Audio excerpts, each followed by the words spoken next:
Assalamualaikum warahmatullahi wabarakatuh. Sebelum dimulai, izinkan saya memperkenalkan diri terlebih dahulu. Saya Reksa Putra Pratama dengan NIM 25807 dari Pendidikan Sosiologi kelas 3A 2020 Universitas Pendidikan Indonesia. Seperti yang kita ketahui, bahwa segala sesuatu yang akan dilakukan manusia, baik itu secara individu ataupun kelompok, membutuhkan sebuah perencanaan, perancangan, tujuan, cita-cita, dan aspek lainnya untuk mewujudkan sebuah kegiatan yang baik, efektif, serta dapat mencapai tujuan yang diharapkan. Maka dari itu, muncullah sebuah istilah yang disebut dengan manajemen.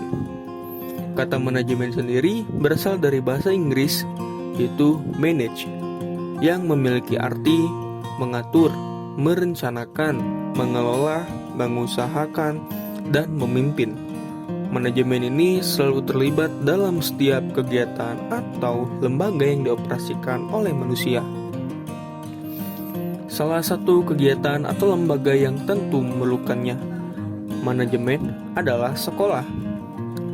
Manajemen sekolah merupakan sebuah upaya pemberdayaan sekolah dan lingkungannya untuk mewujudkan sekolah yang mandiri dan efektif melalui optimalisasi peran dan fungsi sekolah sesuai dengan visi dan misi yang telah ditetapkan bersama.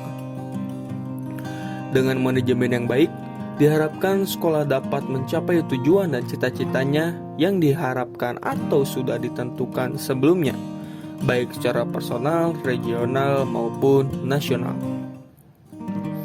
Untuk memaksimalkan kinerja dalam memanage sekolah, manajemen sekolah memiliki prinsip-prinsip sebagai berikut. Yang pertama, yaitu prinsip ekuinfinalitas. Ekuinfinalitas ini berarti terdapat berbagai metode yang berbeda dalam mencapai suatu tujuan. Walaupun kebanyakan sekolah memiliki tujuan sama secara nasional, yaitu mencerdaskan kehidupan bangsa, tetapi dalam pengaplikasiannya dapat menggunakan metode-metode yang berbeda, menyesuaikan dengan lingkungan, fasilitas, maupun karakteristik dari peserta didik yang ada. Lalu yang kedua yaitu prinsip desentralisasi. Pengelolaan sekolah dan aktivitas pengajaran tak dapat dielakkan dari kesulitan dan permasalahan.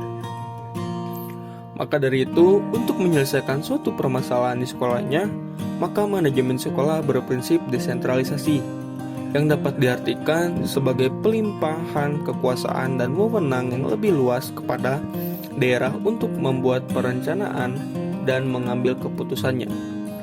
Jadi tidak tergantung dengan keputusan dan perencanaan yang diberikan oleh kekuasaan pusat, yaitu pemerintah nasional. Yang berarti kekuasaan di sini dipegang penuh oleh kekuasaan kepala sekolah.